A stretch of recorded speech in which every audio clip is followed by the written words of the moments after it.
注意看，眼前这个小黑子在将咱们中国选手董鑫打败之后，竟然举手对着镜头大喊：“中国功夫不过是用来锻炼身体罢了。”真到了擂台上，根本不堪一击，并且还戴上提前准备好的小丑面具，嘲讽中国选手在擂台上就像小丑一般。也不知是谁给他的勇气，竟敢在咱们中国的擂台上如此放肆。这件事一直成为了董鑫的心结。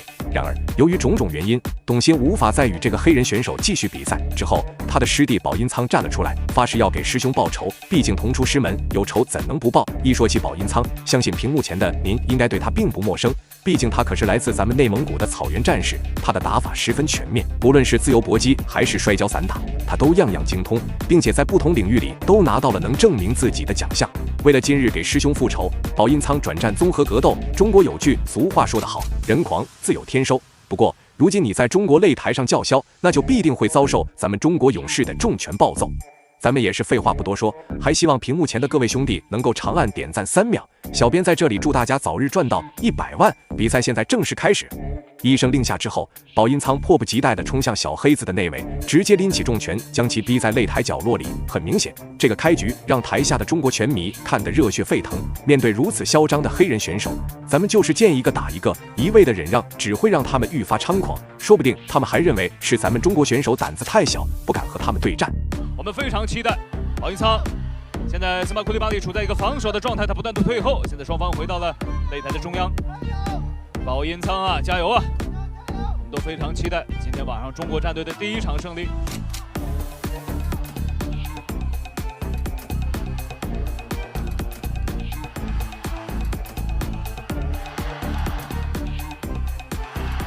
斯马库利巴利是29岁，应该说是处在职业生涯的当打之年。身高173公分，9胜3负的战绩。但是呢，宝音仓的出拳压制力实在太恐怖了，小黑子为了躲避，竟然直接摔倒在地。顺势，宝音仓直接压上去，开始瞄准小黑子进行疯狂的地面砸拳。此时的宝音仓彻底化身为草原战士，如同脱缰的野马，场面极度失控。可以说，宝音仓的重拳就像是狂风暴雨中的雨滴一般，不断的往对手身上猛砸。不过这黑人选手也非常聪明，知道自己这样扛不住，就依靠擂台规则不断的往边缘挪动。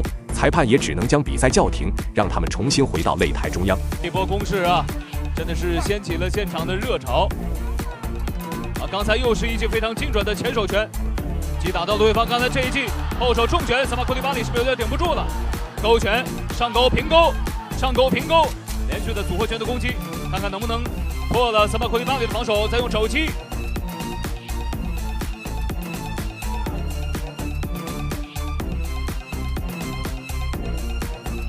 首回合时间1分1秒过去，此时仅剩下1分钟的时间。宝音仓再次拿到地面控制权，不过裁判貌似有一些不乐意。就在宝音仓准备进一步压制的时候，比赛也是直接被叫停。可能主办方也意识到，如果再这样打下去，第一回合没打完，两个人就很快离场了。这并不是他们想要看到的，毕竟台下的拳迷们也是花钱买的票，都想多看一会儿。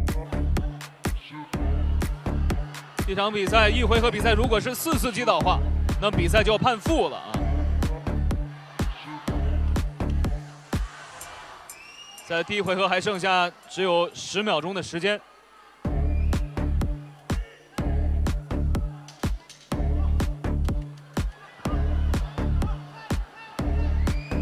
这个森巴库利巴里啊，现在是在勉力的支撑啊。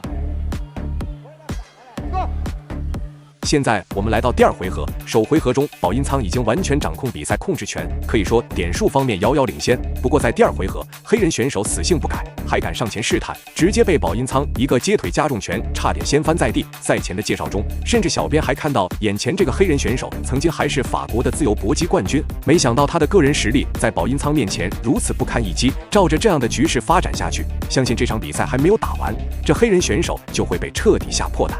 看看是不是要把比赛拖入到地面呢？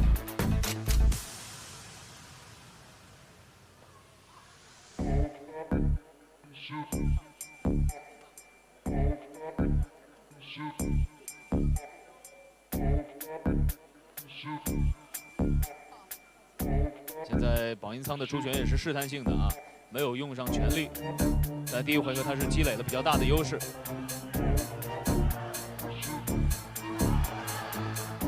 森巴库利巴里这位选手，我们感觉他还是非常顽强，很能扛啊！在第一回合都被打成那样了啊！好，连续的摆拳和直拳，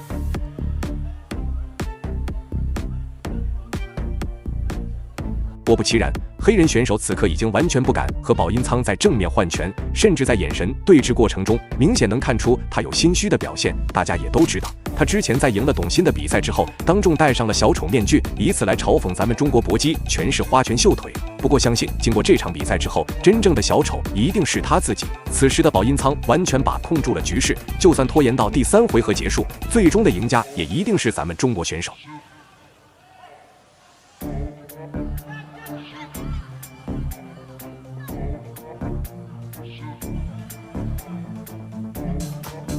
虽然摇摇欲坠，虽然站不太稳，失去了平衡，但是他还是能坚持啊，这就是森巴库利巴里的特点。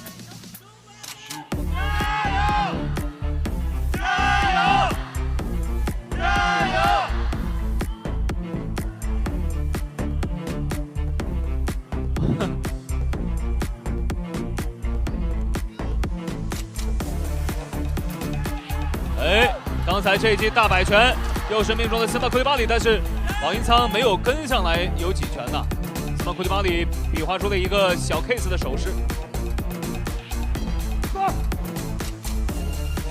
现在我们来到第3回合，黑人选手在前2个回合都有了明显的点数落后，不过由于保音仓没有下狠手，直接将其 KO 终结，这也导致黑人选手误以为自己又行了。在第3回合，他竟然再次开始对保音仓进行偷袭，不过此刻保音仓已经完全控制比赛节奏，也已经摸清楚了这黑人选手脑子里想的是什么。不管小黑子再怎么发力，他始终都会被保音仓的重拳打得嗷嗷惨叫。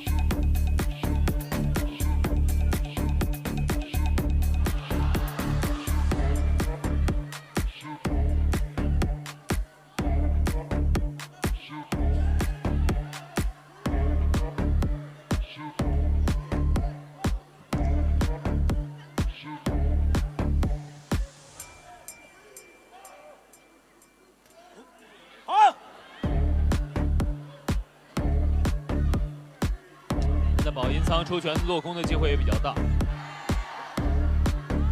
双方动作速率都感觉变慢了。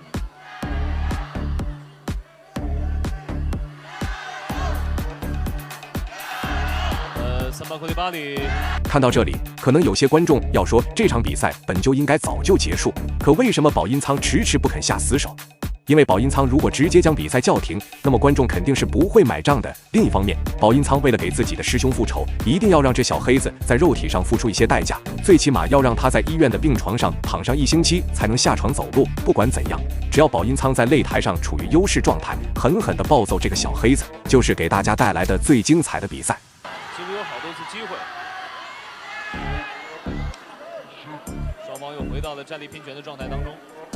就是保音仓每一次对方摔倒之后跟上去这一拳都没有打中，可惜。好，又是一记重拳。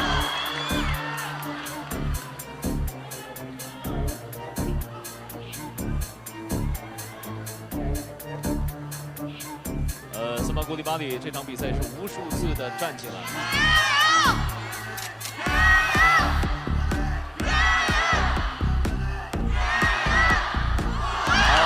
重拳，再打了个坐地不起，本场比赛结束。最终比赛也是终于结束了，保音仓也用他的实力证明了自己，并且给自己的师兄复仇。那么你认为他的表现怎么样呢？欢迎在评论区留言，我们下期不见不散。